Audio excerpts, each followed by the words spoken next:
Shivoham. Om Nityananda Paramashivoham. Om Nityananda Paramashivoham. Om Nityananda Paramashivoham. Om Nityananda Paramashivoham. Om Nityananda Paramashivoham. Mahavagya, spiritual lullaby for Samadhi, and Suprabhatam, wake up call, wake up song for Paramashiva. This Mahavagya is spiritual lullaby for you to fall into Samadhi. Suprabhatam, wake up song for Paramashiva to wake up in you. Just remember this one powerful cognition. This Mahavagya puts me in Samadhi. This is spiritual lullaby for Samadhi, and Suprabhatam, wake up song for Paramashiva in me. For Paramashiva to manifest. With this one spiritual powerful cognition, chant this Mahavagya.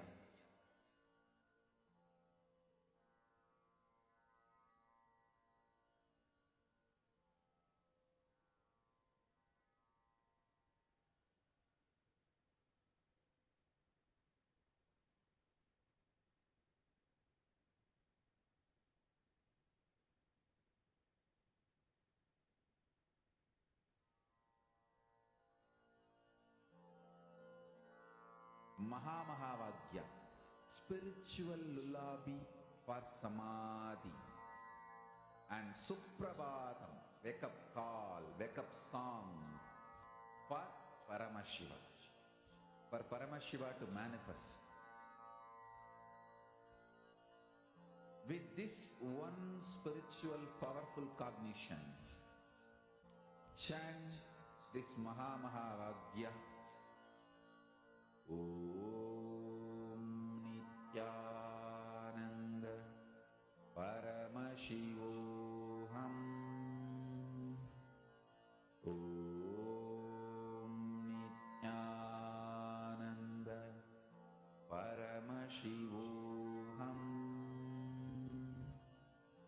Om Nityananda Paramashivoham.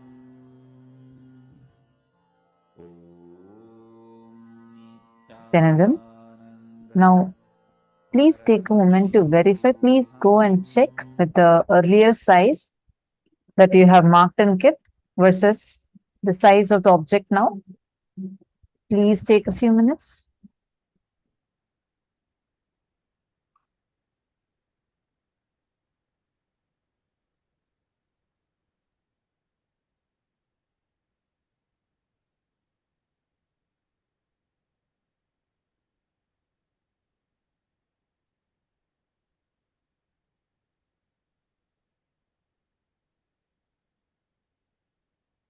Now, all of us are going to enter into the next session where we're going to learn about awakening wealth consciousness, the secrets of awakening wealth consciousness in us.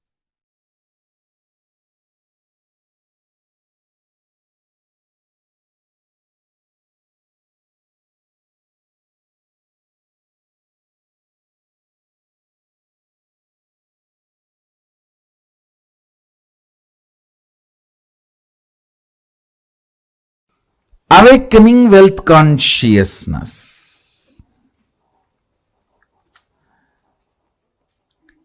Let me describe fundamentally what is wealth as per the reality. Understand?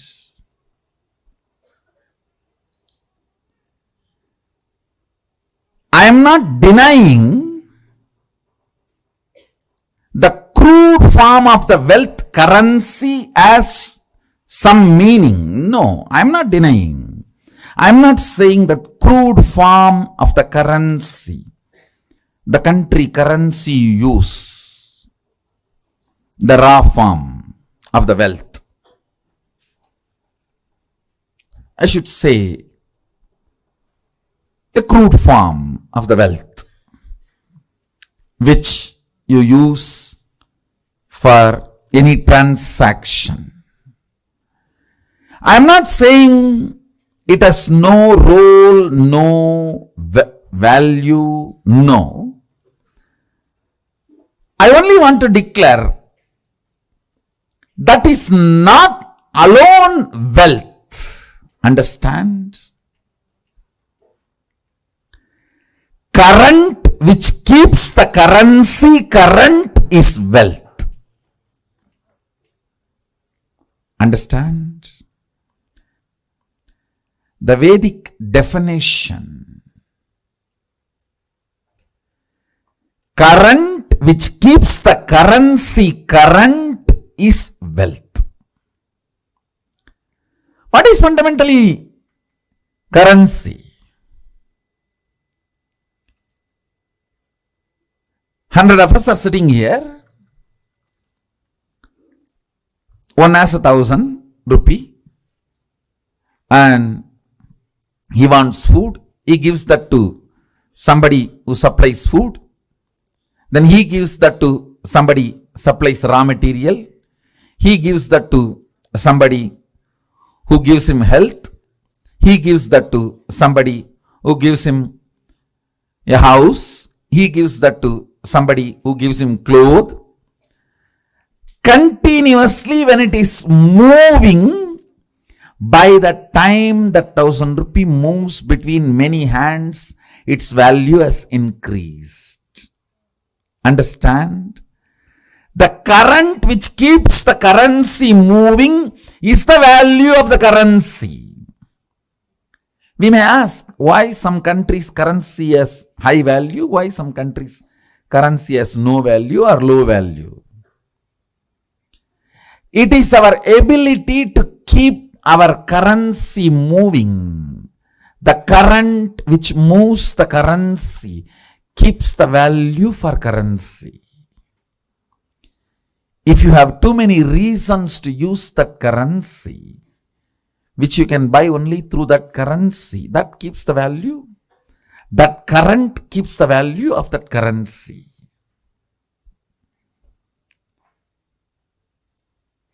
Mahadeva, Sadashiva, the greatest economist, defines wealth. Understand? You will never look at Mahadeva as an economist. Understand? He can wear ordinary Rudraksha bead which has no value. Because he wears it becomes a trend, fashion, millions wear, and that becomes a valuable commodity now. Many of you don't know the Rudraksha I am wearing, that is more valuable than the gold covering it. It is highly praised than the gold covering it. You will not understand the economy of Mahadeva, Sadashiva, till you understand the real wealth. The economy of Vishnu is different. Whatever is valuable he wears. The world's largest gem, Shamantaka, is on his chest. Miss Universe is his wife. The best flight, Garuda, is his vehicle. But with Sadashiva, if you see, all the things useless for society, Basma, from the Smashana, that is his cosmetics. And the Rudraksha, which nobody touches, which is falling from the trees, some bead, that is his jewelry. Snakes, which nobody goes near. is his ornament. All the things he uses, understand. He is making a statement about wealth. If you read Agama, his words, beautifully it describes wealth in multiple places. Our ability to be intelligently active is wealth.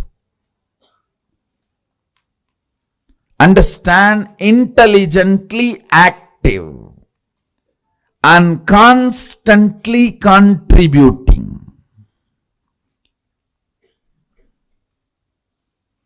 I am not saying don't accumulate currency, but I am saying fundamentally understand the concept of currency, then start moving your life and others' life. Then you will understand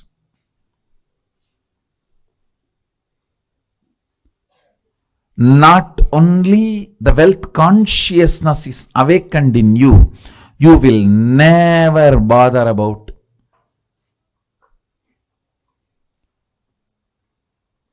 incompletions related to wealth. See, there are multiple incompletions people carry about wealth. First thing, the moment I utter the word, there is so much of that depression, that deprived feeling. Everyone has, I don't have.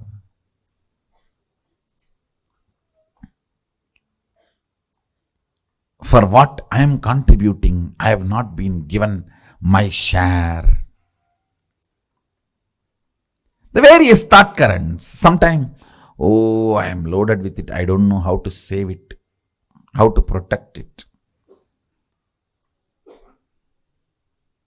From various resources, from various people, you need to protect your wealth. Sometimes the illegal sources which are trying to snatch it from you. Sometimes the legal sources which are the so-called legal sources which are trying to snatch it away from you. Sometimes illegally legal and legally illegal sources trying to snatch away from you. So you are worried about protecting. That is also an incompletion. Understand? Any incompletion related to wealth will disappear if you are awakened to the wealth consciousness. And awakening to the wealth consciousness is not becoming fool, irresponsible, careless. No. No.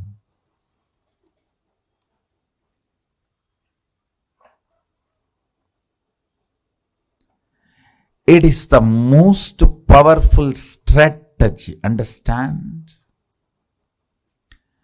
Whenever your inner space is capable of including 5 people in your life, you build a good family. If your inner space is capable of including 50 people in your life, you build a good team. If your inner space is capable of building few hundred people in your life, you become a social leader.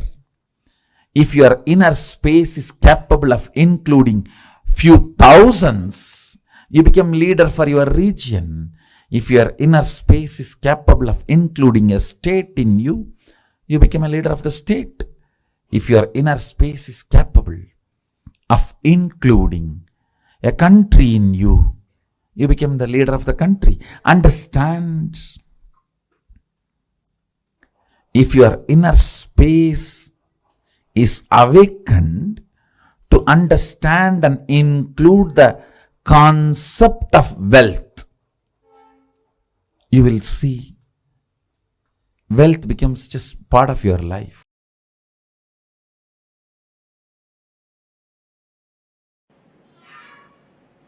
Expansion in life is freedom. Anything which restricts brings bondage and suffering. When I say expansion, I don't mean this expansion. I mean expanding in health, expanding in wealth, expanding in every field is success.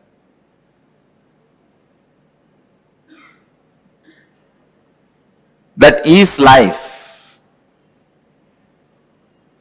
But there are many patterns which stops the expansion, restrictive patterns, which restricts you in your health and wealth. Please understand. There are thousands and thousands of engrams. Engram means engraved memory. Thousands and thousands of engraved memories, thought patterns in you, which are restricting you experiencing the ultimate, which are constantly showing you that you are not ultimate and you cannot expand by giving foolish, self-created, restrictive circumstances. Never ever think circumstances are more powerful than your reality. No. Our reality is more powerful. Our capacity to create the reality is more powerful than any circumstances. Let me define engram. Engram means a memory gets into your system, makes you work in the same way, even if you don't want. For example, you are addicted to smoking or drinking pattern. That engram gets into your system very strongly.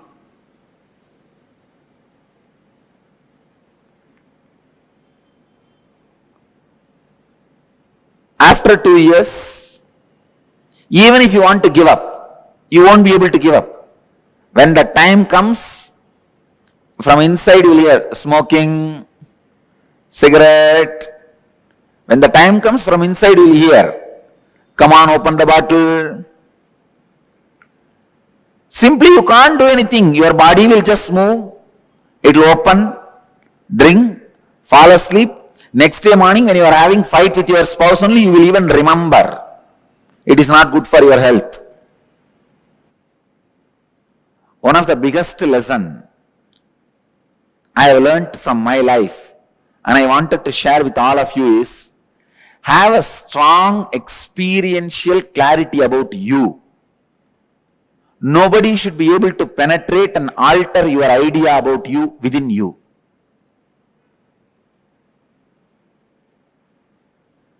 Constantly, if people tell that you are a miser, you are a miser, you are a miser, you are a cheat, you are a cheat, you are a cheat, you should not start believing it. That strong clarity about yourself, if you just have that, that's enough. You won the game of life. Nothing else can protect you other than the clarity about you. If that is there, nobody can harm you. Please understand, you are so weak. When people around you doubt, you also start doubting you. That's one of the biggest weakness human beings carry. Destroying others' opinion about you is not that big failure. But if you are also influenced by the others' opinion about you, you are a failure.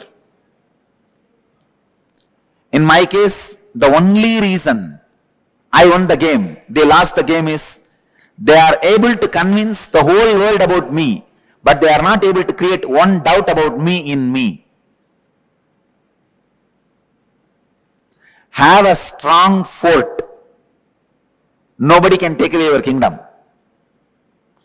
Strong fort means in your inner space, be authentic and clear about what you are and what you believe, what you want.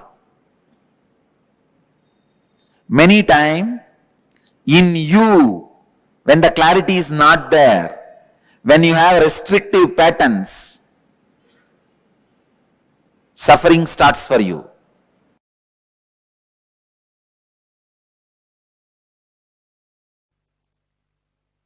Only those methods of grabbing, stealing, robbing is wrong, sin. Otherwise, creating wealth, if you are contributing something directly to the people, universe, if you are grabbing from others without contributing anything, that is what is sin. So creating wealth is intrinsic part of life.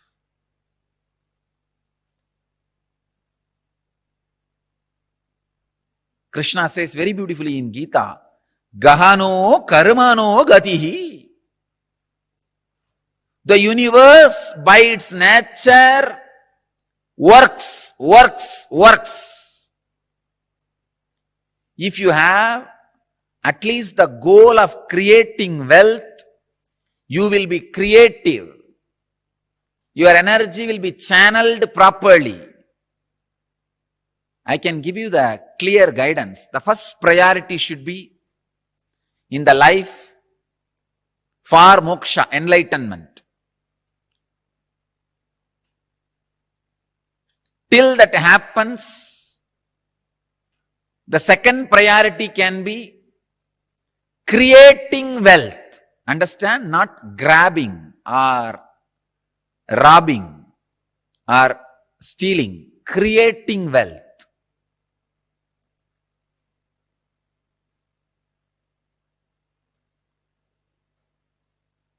Anything else is a third priority. And I don't want to talk about third priorities. Creating wealth makes you non-violent. Because you will be too busy with the people, with the world, with life, by creating.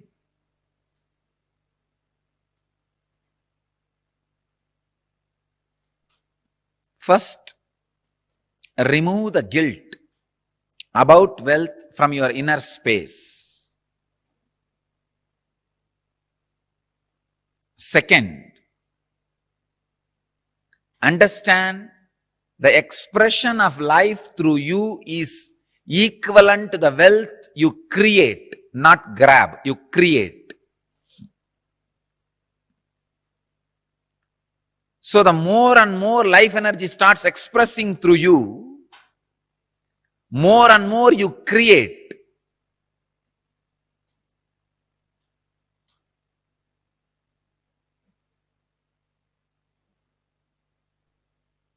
Life energy expression and wealth is one and the same.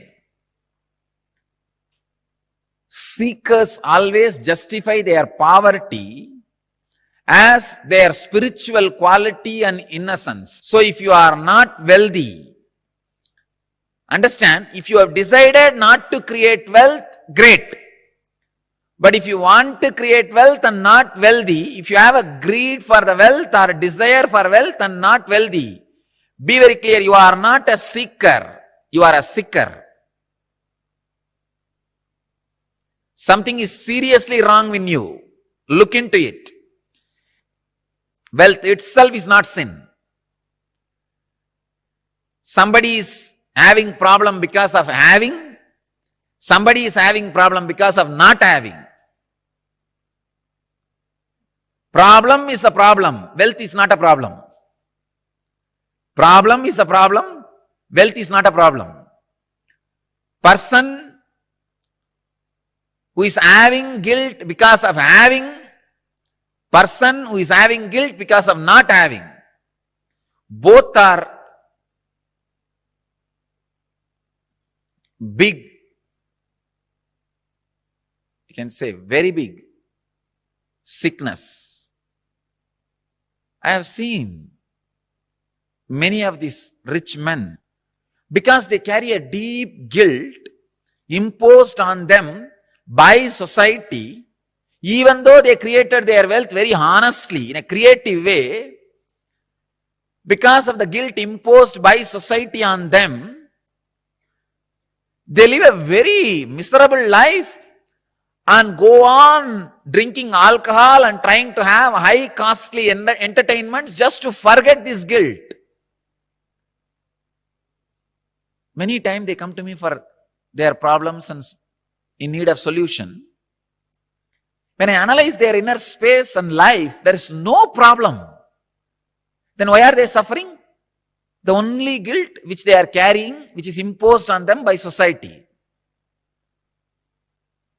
I tell them, come on, don't imbibe the guilt given to you by the fellows who are incapable. You do not cheat or grab or be dishonest. That's right. That's enough.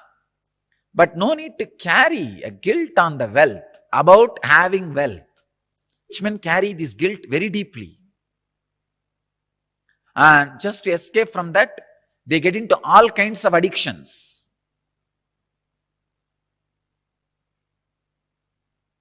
And their life is hell as a fellow who doesn't have money.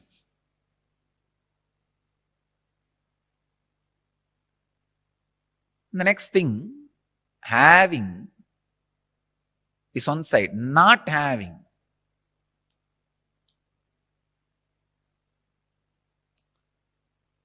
This is a very funny side. Having the desire to have wealth, not having it, but giving a valid reason why they are not having it. This is also another important slave mentality.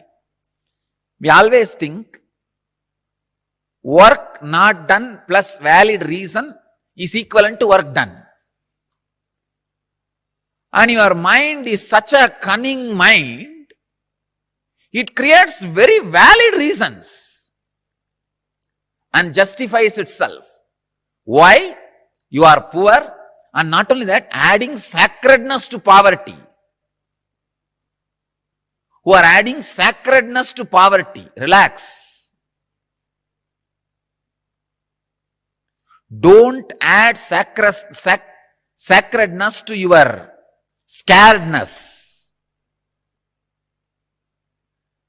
Because you are scared of life, you back out from life, and for the feeling of scared, you add sacredness. You start saying, no. You see, I am not the kind who can tell lies. This word is a lie. I am not the kind who cheat others. What is there? Little bit, 2 meal, and 1 small house, and 2, 3 piece clothes. That's enough for life. If it is enough, why are you going around and bragging about it? Be content. The fellows who talk about their poverty being their great quality will not keep quiet, because they are trying to make sacredness out of it. Please understand, as Krishna says, Gahano karmano gadihi. Life's flow is work. If you are not creating wealth, all your work is happening in wrong direction. Your work is happening more in the line of destruction, not in right direction. The integrity, I am telling you from my experience. Now, experience of handling so many worst possible situations in life. Actually, this whole rumors and the problems created around me has made me really rich in life. Economically, I may not have become rich, but in life I have become very rich. Now I know how to handle people. I know who should be trusted and who should not be trusted. I have learned a lot of lessons. Actually, I tell you, these lessons are really worthy of the money we lost. We lost a lot of money. But these lessons I learned are really worthy because it will be asset forever for the whole future. Sometime, the lessons you learn become more valuable than the situations try to hit you. Look in.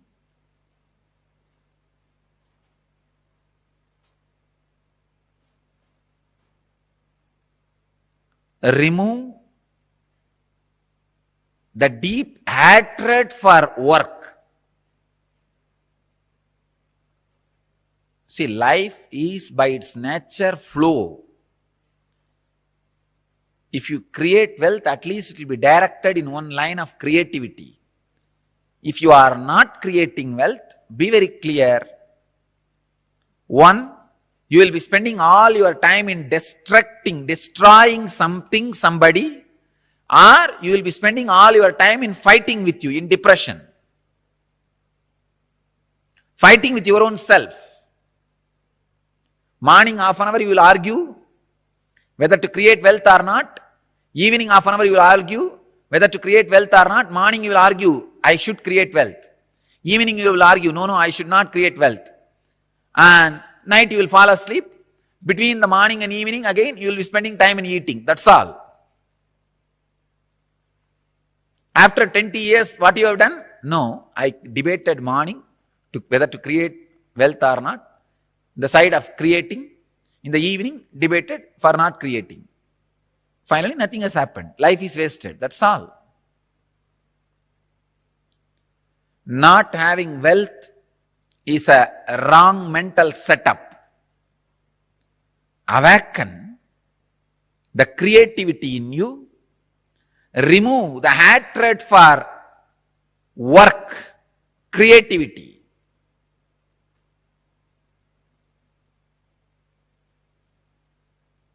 I'll give you further, deeper, exact techniques and process to create wealthy consciousness. First, you need to create a wealthy consciousness which is ready to take the responsibility to create and sustain, which is ready to take the responsibility of being creative. For being creative, you need to take many responsibilities. It doesn't happen like a breeze. Even if the breeze happens, you need to be responsible to keep your doors open for the breeze to blow through you, flow through you.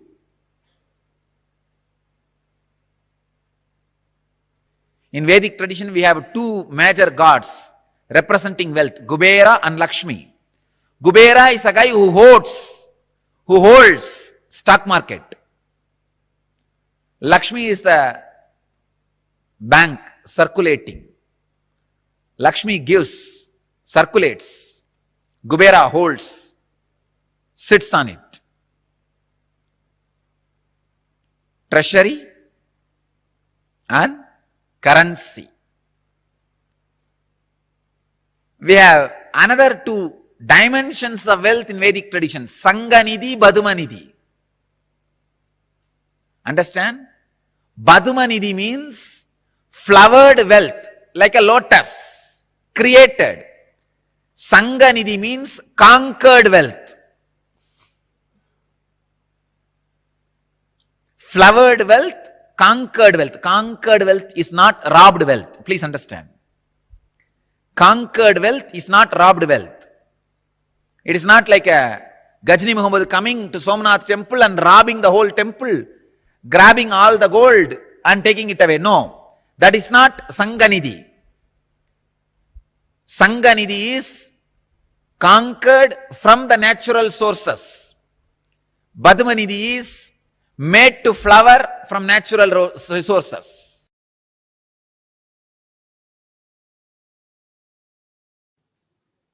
Let me expand on wealth consciousness. The first conclusion you need to come, it is integrity. That's the most shortest way to enjoy wealth. Second, owning but not possessing means go on sharing. I have seen sometimes people, when they take up a job, they develop vengeance towards boss. Hey, you are giving only 50,000 salary for me. I'll work only for 8 hours minimum just to handle your questions, not more than that. So this is the way he starts. He thinks he's cheating his boss. In 6 months, he himself starts believing this much only is his capacity. He has cheated himself. Understand? Cheating your boss. In 6 months, you will believe that as your capacity and you will cheat yourself forever. You making your boss believe this is only your capacity because you want to take revenge on him. First conclusion you need to arrive is integrity is the best strategy. The next conclusion you need to arrive, own but don't possess. Go on be sharing, whether it is you or your space or your qualities or your qualifications. I tell you, the words you utter people may listen, but the way you behave people feel it. Let your behavior is all about owning, not possessing. That's the second conclusion. Third, let your enriching be most authentic, means every day upgrade yourself. Ultimate should not be final. Ultimate grows every day. Ultimate is not final. Today's ultimate is not tomorrow's ultimate. Tomorrow's ultimate is different. Brahmanda expands, cosmos expands. For you, something is ultimate today, which is not ultimate tomorrow. It expands. So, go on becoming authentic in your sharing, enriching. Next, important conclusion. Do not feel shy to encourage people to support you back to enrich the world. Be confident, courageous about what you are doing.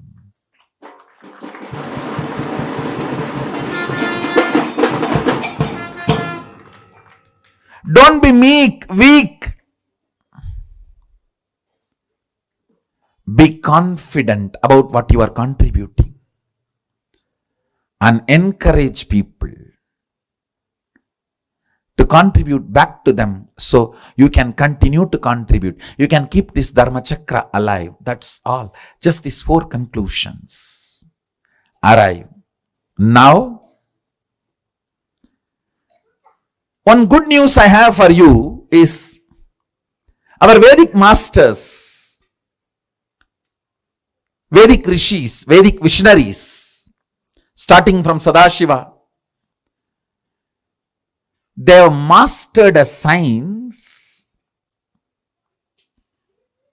to bring these highest thought currents and ignite your inner space through certain rituals and processes. That's what we call Homa and making Aushadha. Understand?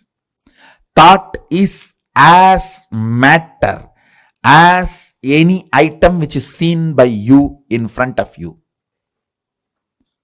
Please listen. I am repeating. A thought current is as matter as the mic, camera, TV, and all the items you are seeing in front of you.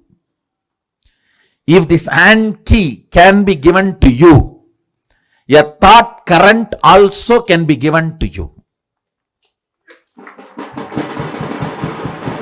Our Vedic visionaries have mastered the science of bringing a thought current and infusing it into the people. It is called initiation. They mastered this science. It is possible. It is reality. There is no placebo effect range. Understand? There is something called placebo effect. Any doctor gives any medicine, 40% of the patients will be cured. That's called placebo effect. The effect of this initiation is not the placebo range. It is undeniable. It can stand the scrutiny of the verification, follow-up, documentation and scientific research and analysis. It is not placebo effect range. Understand? Our masters have mastered this science of making the thought current come in a space through yajna. Means the thought current from the space will be brought into the air through the mantras and into the fire through the offerings, into the water in the kata pot and sprinkled on you and into your mind through that water being sprinkled on you. The Dhanagarshana Bhairava Homa. The thought currents of awakening wealth consciousness in you, deciding to be ferocious within you and awaken your wealth consciousness. Ferociousness is not anger. If you feel society has cheated you, you are angry about the wealth, you will never manifest wealth. Ferociousness is different, anger is different. Kala Bhairava, Dhanagarshana Bhairava is ferocious but not angry. Understand? To infuse the ferociousness to manifest wealth consciousness in you.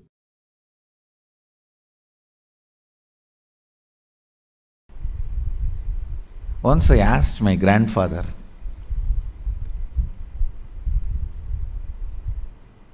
is really such a person of charity. Every day in the night time, when he finishes his accounts, I learnt this habit from him. Even if it is 1 o'clock, 2 o'clock in the night, those days there is no computer and all. It was only in the notebook. Only after signing the ledger, completing the accounts of the shop he was running. He was running a rice mandi, wholesale rice godown. Only after completing the ledger, signing, he will go to bed. I learned that habit from him. And the most important thing, he had a box. On that box, there will be a board called Magame Bandu. Means 10% of his net income, he will put it in that box every day. That is kept for charity. So any temple function, religious function, temple inauguration, annadan, anything, people will come. When they come, based on their function level or expense level, he will give donation.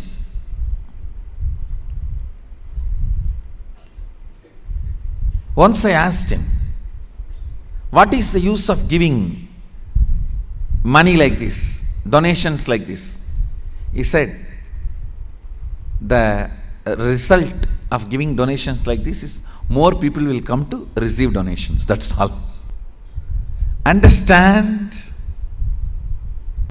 Reward for wealth is more wealth, reward for love is more love, reward for work is more work, reward for charity is more charitable. more charity opportunities. Reward for integrity is more integrity.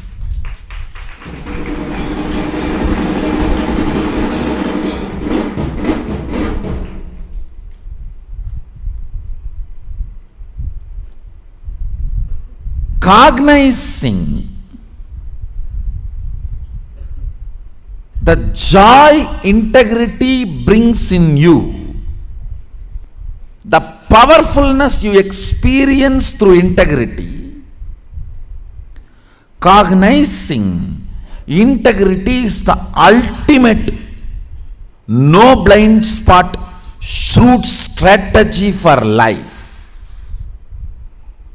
As I said, your plans are two cunning strategy. Integrity is three cunning strategy. Mukkan strategy.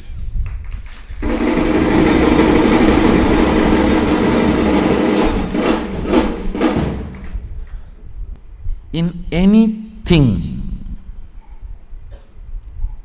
whether your relationship with your body, your relationship with the life, your relationship with the existence, your relationship with the ultimate source, your relationship with society, your relationship with humanity and its laws, in every level, cognize integrity as your strategy.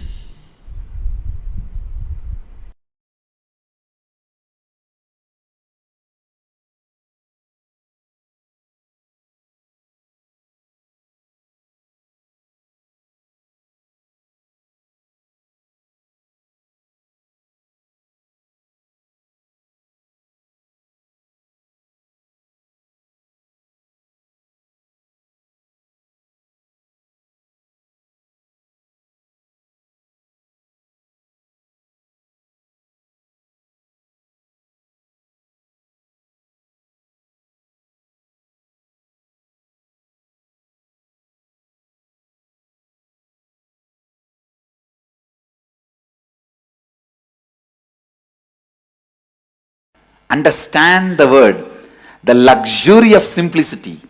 I am defining luxury of simplicity means to keep yourself inspired and excited and enthusiastic, alive.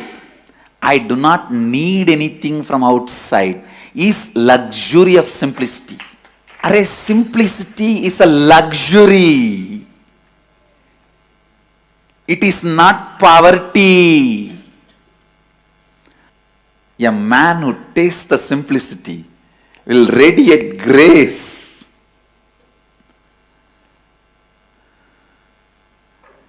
The luxury of simplicity, it's the property of Mahadeva.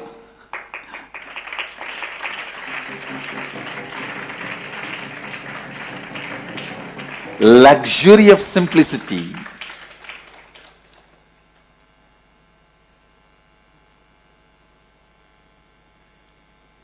The ability to be constantly inspired, excited, alive, radiating.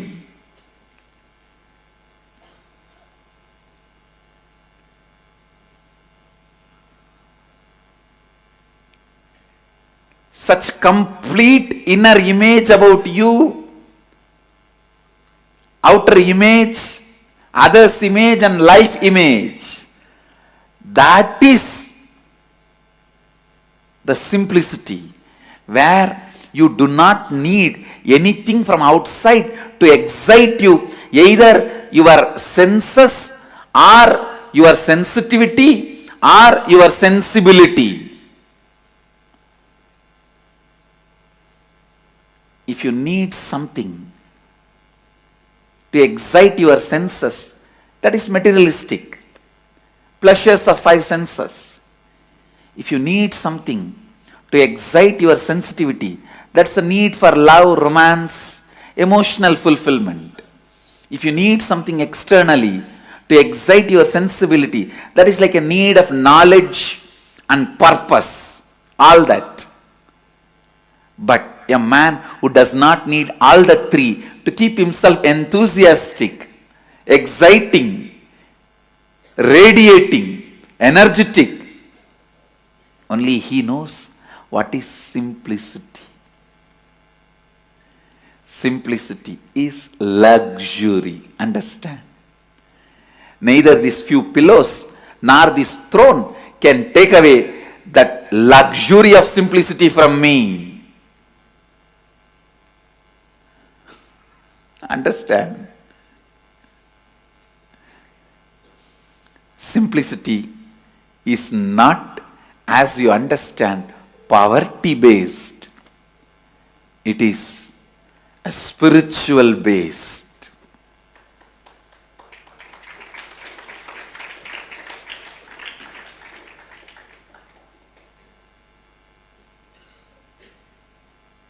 The inner space that decides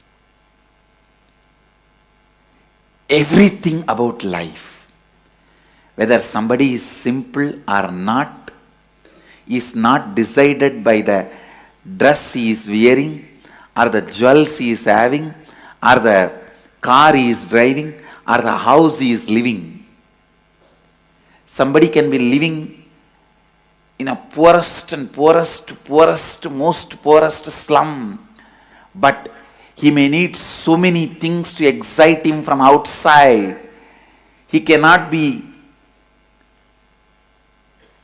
enjoying, enriching, exciting himself from his inner space. Then he is the most luxurious guy. He is not living a simple life. Understand? Somebody may be living in a palace, but he doesn't need anything to excite his senses or sensitivity or sensibility from external way. Nothing external is required to excite him in all these three levels. Then is the most simple being, Bholenath, Mahadeva. Listen. Constantly hold on to that space.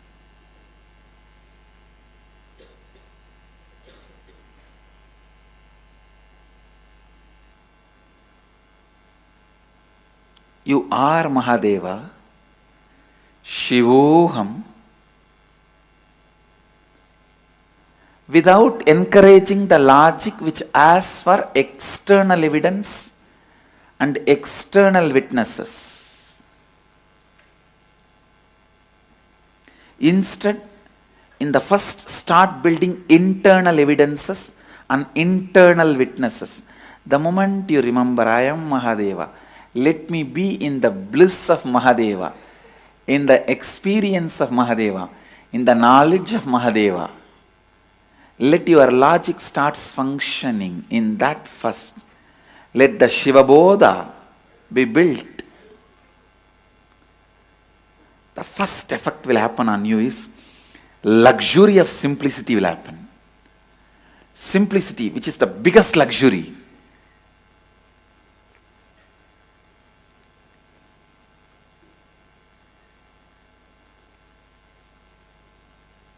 When I decided to come to the planet Earth, the first thing I packed and kept under my arms, without forgetting or without leaving the responsibility to somebody else. Land, I told, hey, you go and take it. Keep it ready for the Sangha. Wealth, I said, all right, you take it and go. So many things, strategy, so many things I sent it through so many people. And told them, hey, go and keep all the things ready. But one, I myself kept it under my arms without leaving it to anybody, is luxury of simplicity. Understand? This one property, I did not leave it to anybody. I did not leave that responsibility to anybody. Because this is the most important property I need.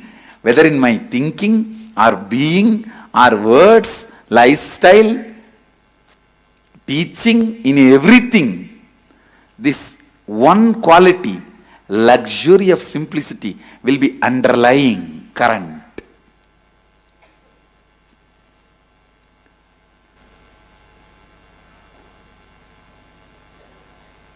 I tell you, that's the biggest richness anyone can have. The ability to be never dependent on anything. Ability to be never dependent on anything.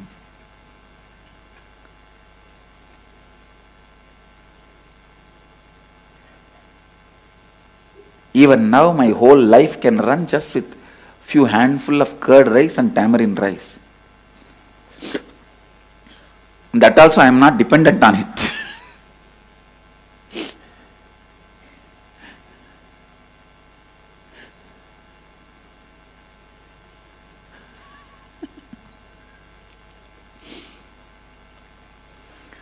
I tell you, when you start invoking Shivoham,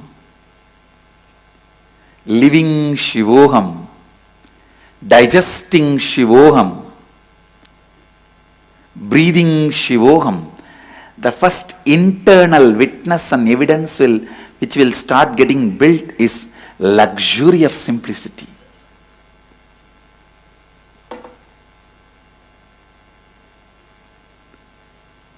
Grace of the independence.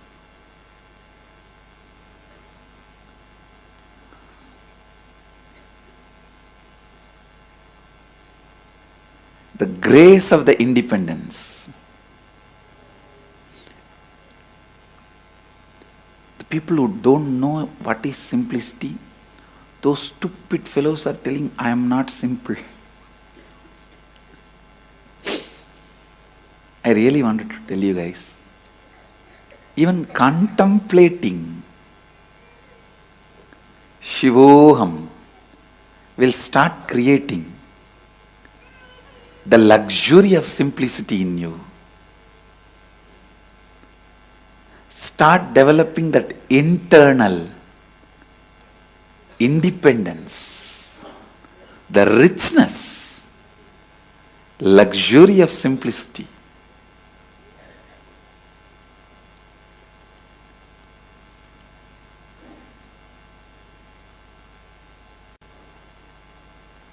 When you cognize Shivoham, the luxury of Kundalini happens in you.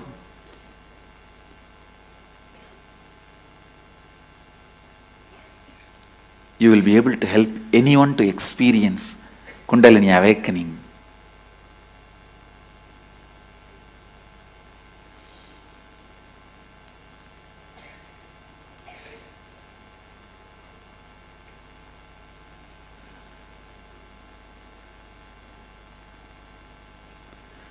Only the person who knows the luxury of simplicity can be Tyagaraja. Because whatever you need in the world, he doesn't need. Go on. Go on. Go on cognizing. Shivoham. Shivoham, Shivoham. That is the only way you can burn your tiredness and boredom.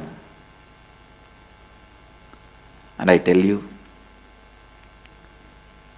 the man who burnt the tiredness and boredom with this fire of Shivoham, only he knows the luxury of independence. Luxury of simplicity. I tell you, till you burn your tiredness and boredom, even if you have 1000 cars, different cars for every day, different houses for every day, different wives for every day. You will never experience luxury. You will still feel you are deprived. Because the experience of tiredness and boredom is the root of the experience of feeling deprived.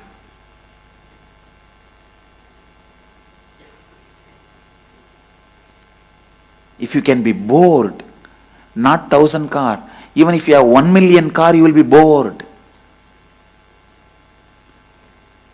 If you can be bored, not just 1,000 houses, even if you have 10 million houses in all the best locations of the world, you will be bored.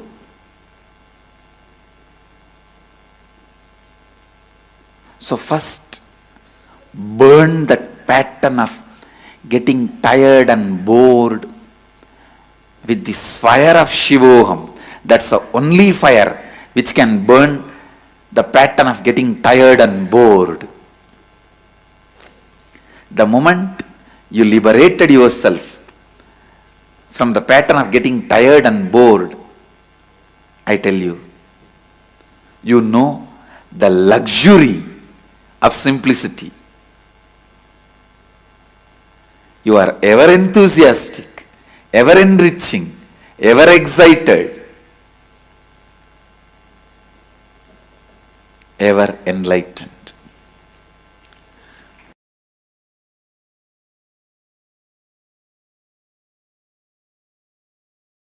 Anyone who has seen me in a very close quarters, my personal life 24/7.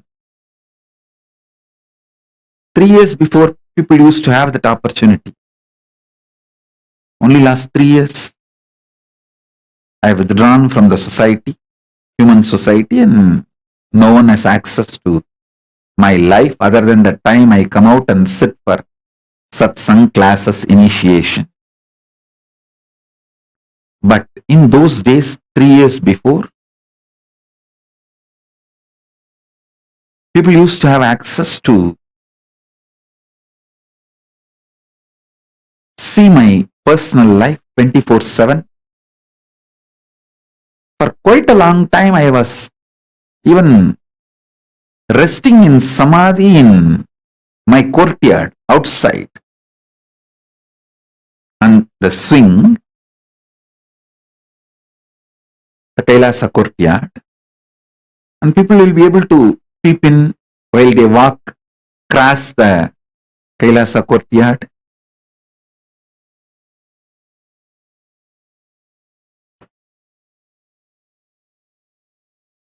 Day and night, anytime. People who had access to my personal life 24/7 knows very clearly how the system I am using, body and mind, is eternally, intensely, continuously inspired, excited, hardworking, alive, awake. That is why even now many people try to find out in which time zone I am in.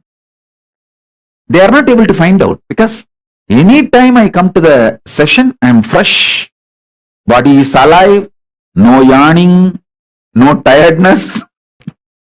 This fully alive. So you can't gauge my biological clock. You can't gauge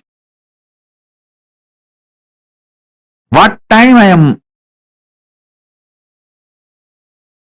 sleeping, what is my daytime, what is my night time. You can't gauge. You can't gauge based on my body language and my body, the time zone I am in. Because I am alive 24/7. No tiredness, no yawning, no symptoms of anything anything related to biological clock, I tell you,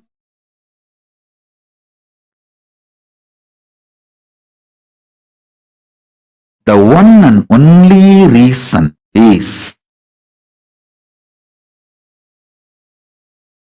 using consciousness as fuel. It's not that I don't take external food.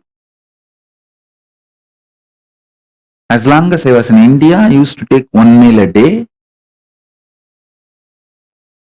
Sometimes, I think when I traveled to US and all the countries, I even had 2 meal a day.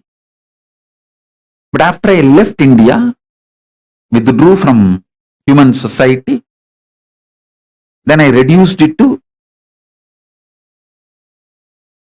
once in 15 days, solid food, and other times liquid, sometimes little semi-solid like a kire, spinach.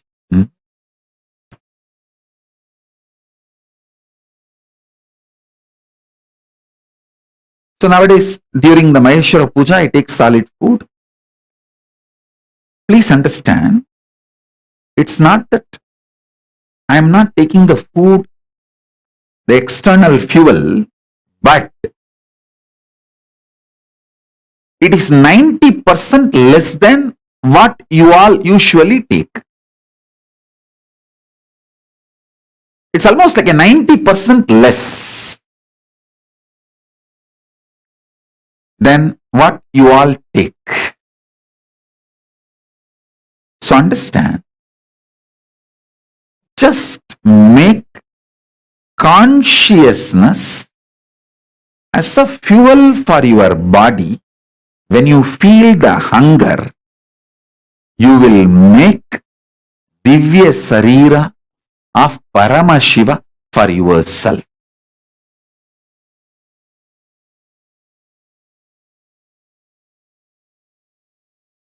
I tell you, freedom is knowing you can manifest the life you want just like that.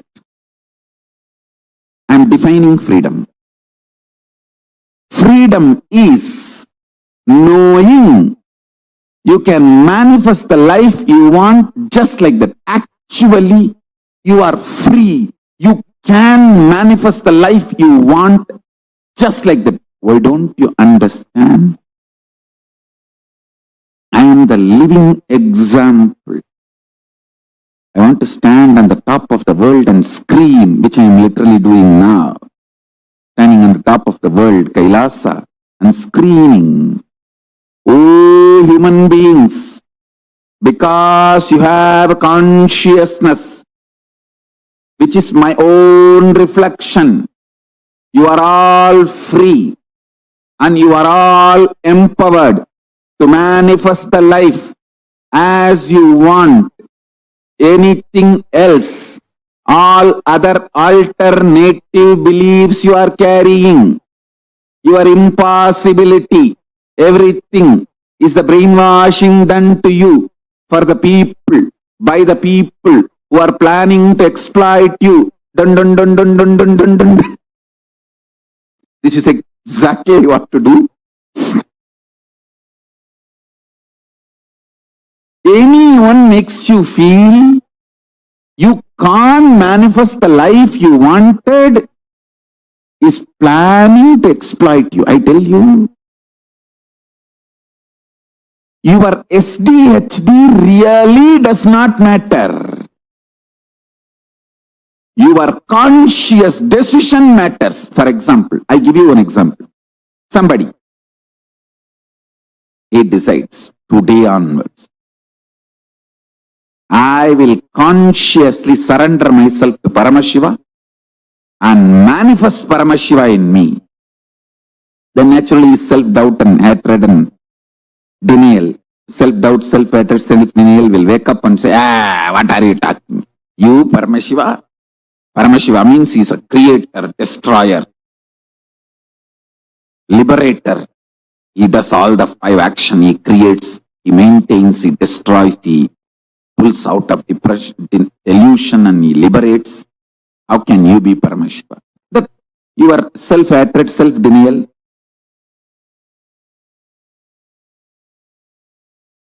self-doubt, all that will stand up and start jumping. I tell you, your inner miniature version of your mother-in-law is your self-doubt, self-hatred, self-denial. It will just jump. I'm telling you, consciously,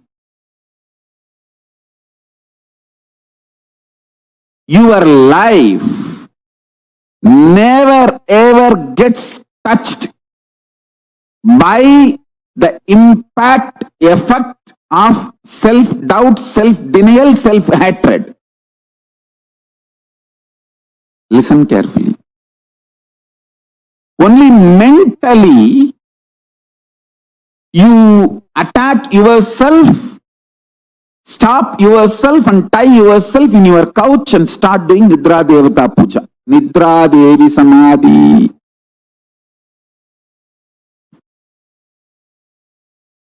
Listen.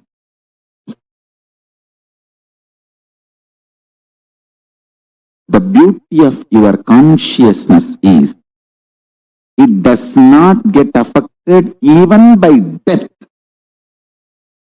Then can it be affected by your stupid self-doubt, self-hatred, self-denial?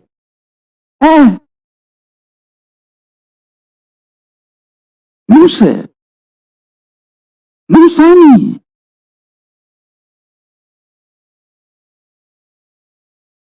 Please understand, I am talking something scientifically scientific. Cosmic science.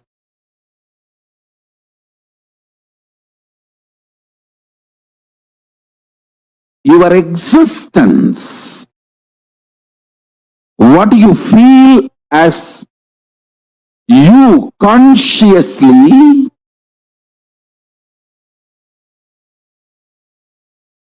does not get disturbed, shaken, even when your body is pulled out of you. When your mind is pulled out of you, it doesn't get shaken by anything being pulled out of you. Listen, I am not brainwashing you. Keeping Mahadeva, Paramashiva as a witness, I am revealing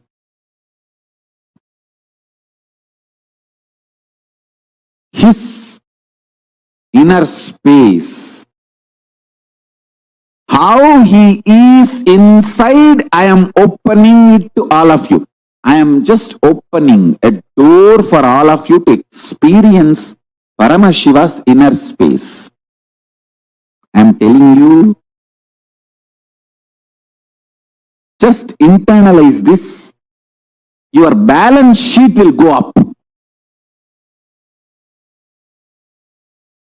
You will take amazing business decision. You will take enlightened business decisions, enlightened relationship decisions, enlightened health decisions, enlightened life strategies. Your self-doubt, self-hatred, self-denial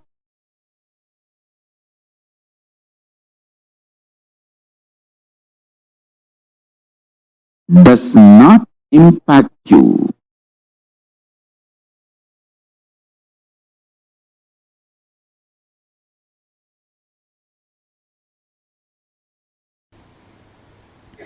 Anything you fill in your logic becomes your imagination. Whether oneness or any decision you take, anything you fill your logic, it becomes your imagination. Anything you fill, your breath, your heart, it becomes your visualization.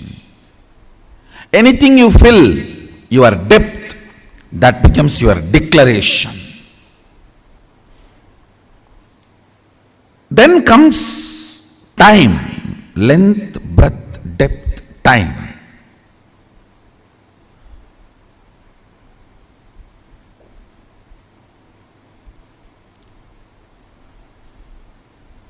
Only anything becomes part of your space can be ever yours.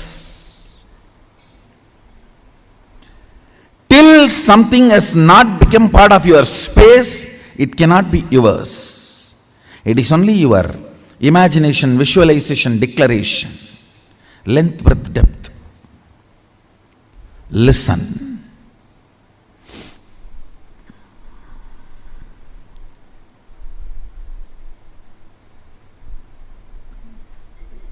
I made a statement, ferociousness breaks the time layer, removes tiredness, depression, boredom associated to length, breadth, depth, and makes anything as your space. The example story I gave, Bhishma. Understand?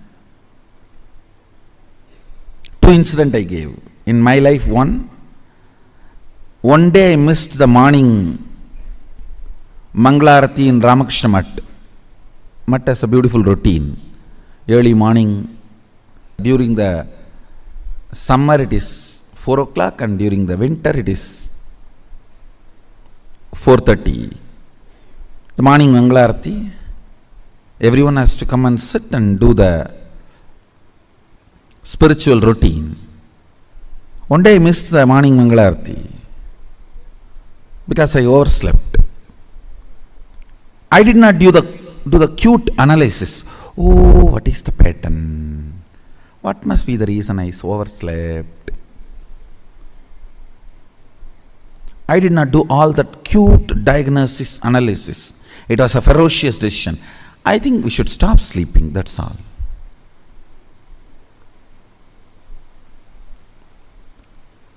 The ferociousness with which I decided to stop sleeping. Only next 3-4 days I did not sleep. But the ferociousness was powerful enough to open my time layer. My decision to be in Mangalarati moved from length, imagination, breadth, visualization, depth, declaration to the space. Time opened up. And after that, not only I never missed Mangalarati, never sleep was a voting component of my life.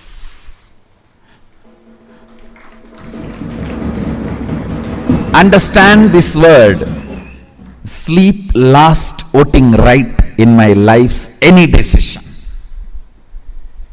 Any decision I took in my life, sleep, tiredness, depression, boredom, all the four are same. Tiredness is the chemical effect of sleep. Depression is the psychological effect of sleep. Boredom is emotional effect of sleep. Coma is physiological, psychological, emotional effect of sleep. Death is the conscious effect of sleep.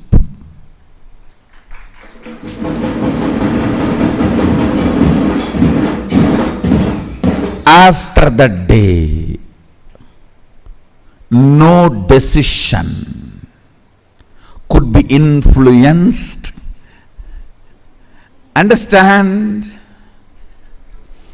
After that, no decision in my life was influenced by sleep.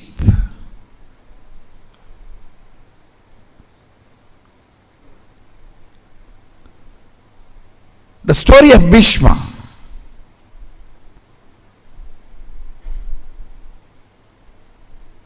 He goes to the woman. Santanu has fallen in love. Actually, he is going to pick up a girl for his father. That itself was not usual in Vedic tradition. And she expresses the fear that my son will not be a king. So I don't want to marry your father because you will be the king. Even if you don't become, your son will fight for the throne. See the ferociousness with which he handles the problem. He is not saying, don't worry, I will not fight, I will make sure my son does not fight. No!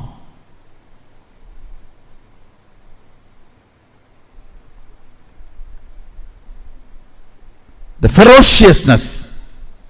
I declare myself Akanda Brahmachari. Understand, the scene is described by Vyasa. It was such fantastic scene. Son sacrificing his life for father's lust, which is not dharmically expected. Dharmically he is not expected to do this. He just deals the whole problem with ferociousness and says, not only I will be a servant forever to the Hastinapur throne, he declares himself as a servant of the Hastinapur throne forever, and he died for Hastinapur throne till the end.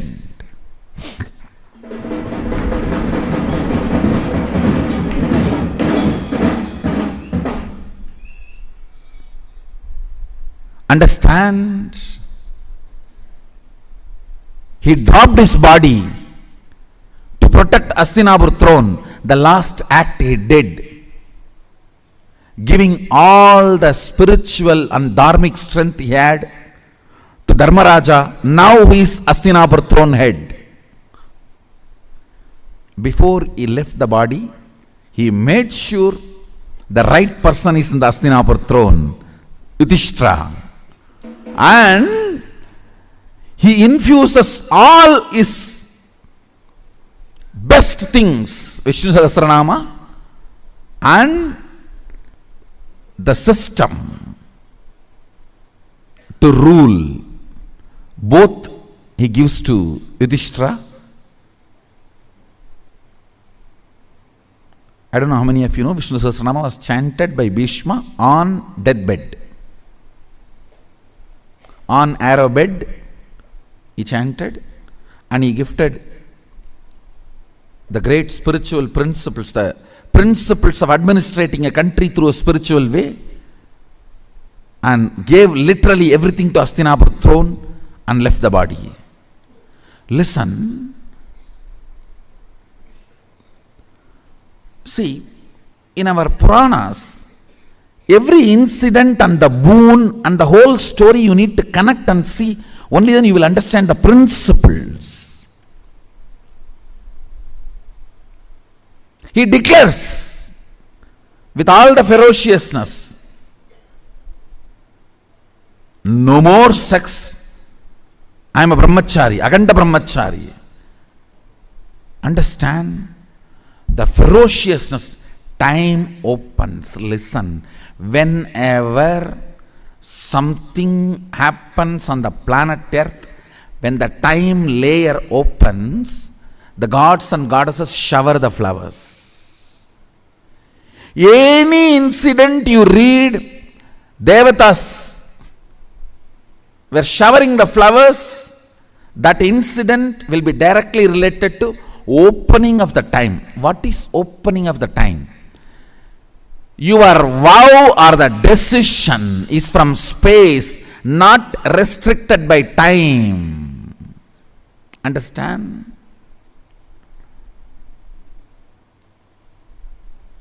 Something is imagination, visualization, declaration. If it is bound by time, the same thing, if it is not bound by time, it becomes your space.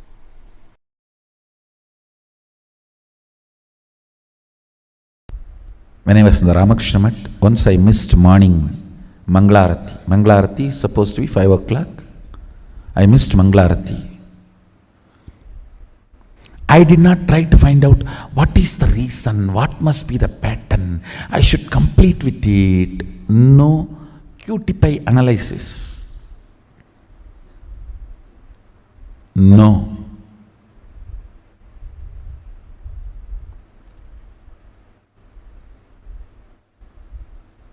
Simply I decided, no more question of sleeping, that's all.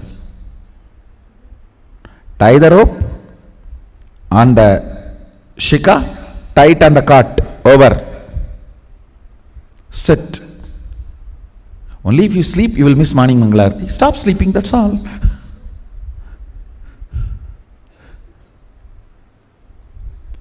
The ferociousness was such. My body and my mind, both of them know, if I decide, I decide. They just obey me if they want to live with me. Understand, both of them know, they simply obey me if they want to live with me. Never again, ever I missed my morning Mangalarati. It's not that I completely stopped sleeping. Maybe next few days I didn't sleep. But the body and mind learnt the lesson. This guy cannot be bent. He cannot be bent. You simply have to listen to him. You simply have to obey him. If you want to live with him,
poverty means knowing your problem, does not want to solve it.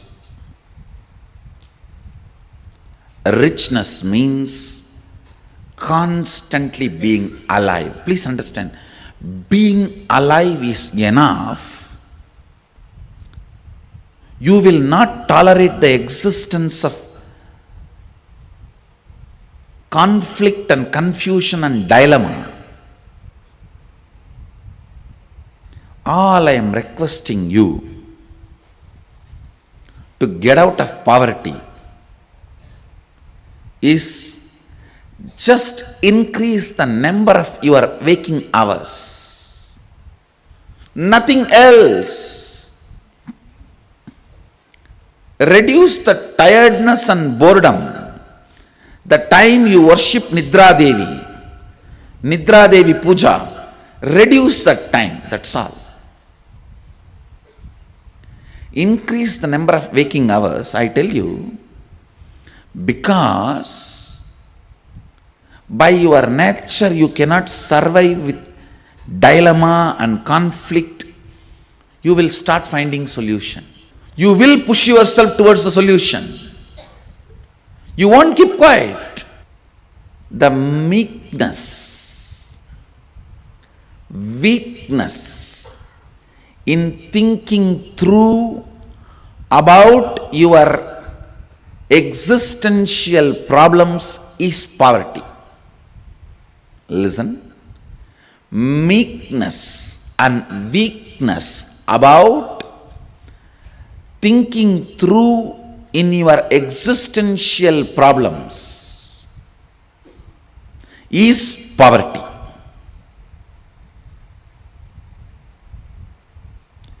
Poverty is nothing but resistance to life. Poverty is nothing but directly, indirectly cherishing and enjoying death. By killing death, only you will manifest abundance. Poverty is nothing but direct, indirect way of worshipping death. Winding yourself or hiding yourself into boredom, into tiredness is poverty. That is worshipping death.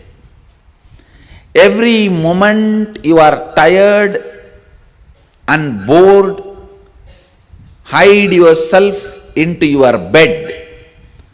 You go through the part-time death. Anger is part-time madness. Madness is full-time anger. Boredom is part-time death. Death is full-time boredom. Boredom is part-time death. Death is full-time boredom. The idea you carry, resources are limited and people have to fight for it, is stupidity. Stupidity. Understand? Resources are limited, people have to fight for it, is stupidity. Society teaches such concepts due to unconsciousness. Actually, I don't even want to complain on society because nobody calls society exists. It's all your unconsciousness put together is called society. It's an unconsciousness. Tiredness and boredom of all of you is put together is society.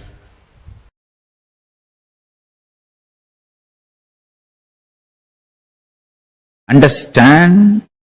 Eschatology of the West is ontology of Paramashivajnana.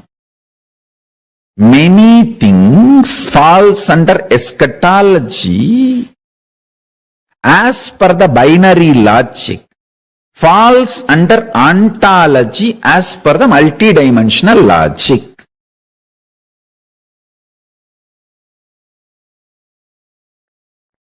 The endless resource. Understand one thing.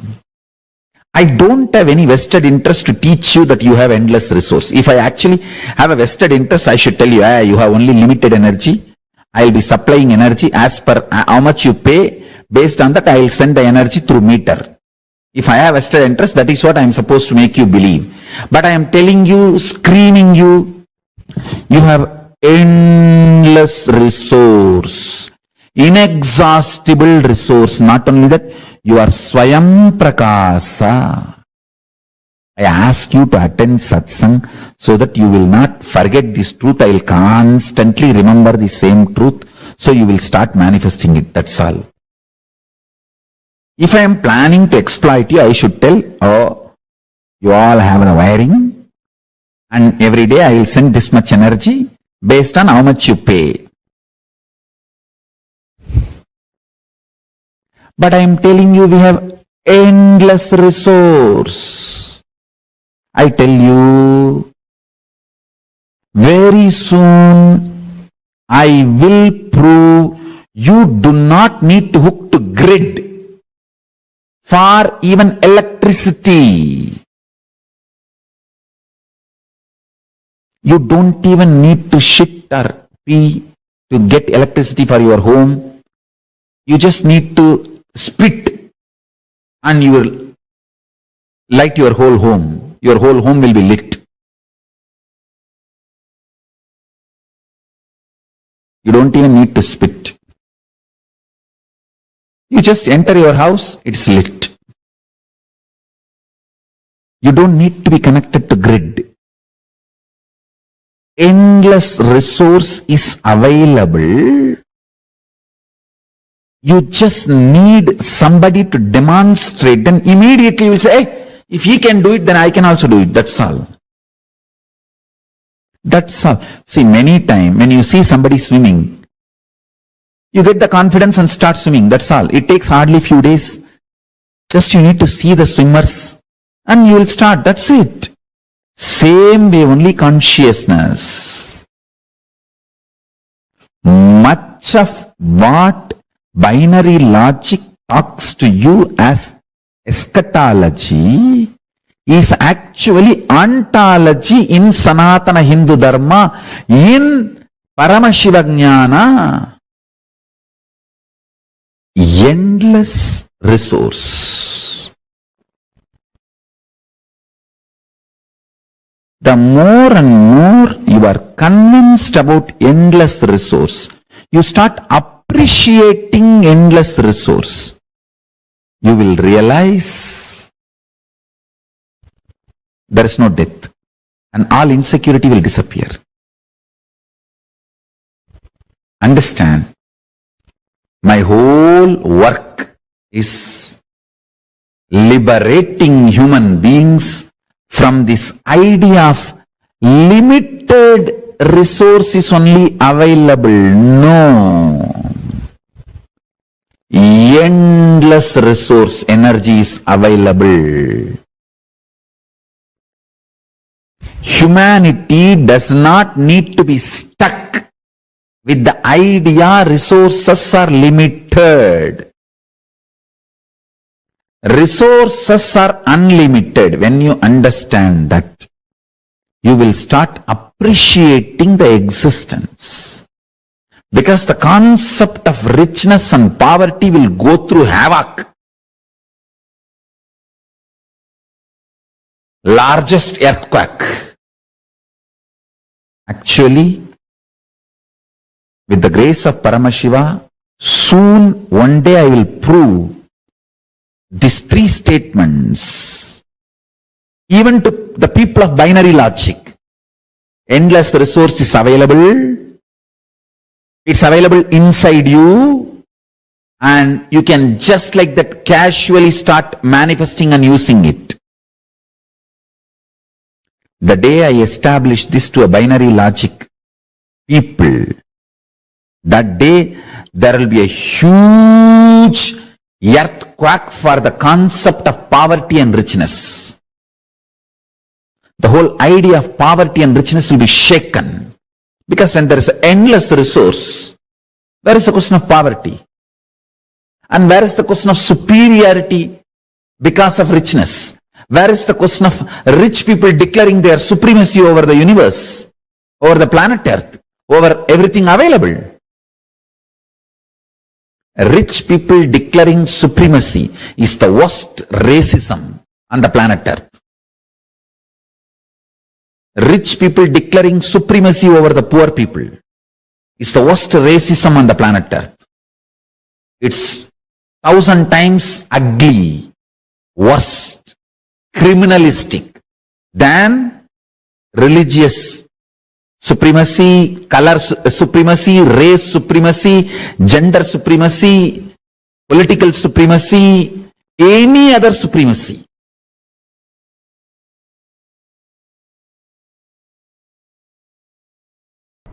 If you have complex understandings, you will not have complex problems. If you don't have and if you are avoiding complex understandings, you will have complex problems. Decide whether to put your energy towards the understanding and problem-free life, or avoid putting energy towards understanding and live with problems. In any field, if you want to be successful, you need to put little your time and energy to understand the logic of that field. Even to operate a cell phone, you need to pick up the cell phone, understand where is the number, how to press and all that, and where to keep. You can't keep it somewhere and talk, you have to keep it in your ears and near the mouth. Now you need to understand the logic.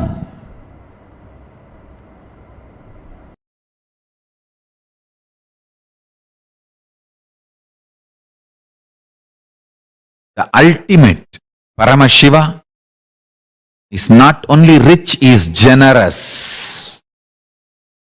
Understand? A real rich man will be always generous. Plus, he will have so much confidence that he can manifest richness. When a poor man becomes rich, he will always be miser. Understand? Because he doesn't know the logic of richness. Logic of richness. Richness can continue to exist as richness only if you allow your currency to be current. Listen carefully. By holding, never anybody can remain rich. Only by allowing the currency to be current, you can be rich. Poor man who does not understand the existential principles of economy, existential economic principles, remains as miser after becoming rich. A real rich man understands it is generosity keeps the richness alive as rich, not being miser. Paramashiva knows, and he is the source of this existential principles about economy, existential economic principles. He is not only rich, generous. Paramashiva Jnana is available to the whole world. Just map it to your conscious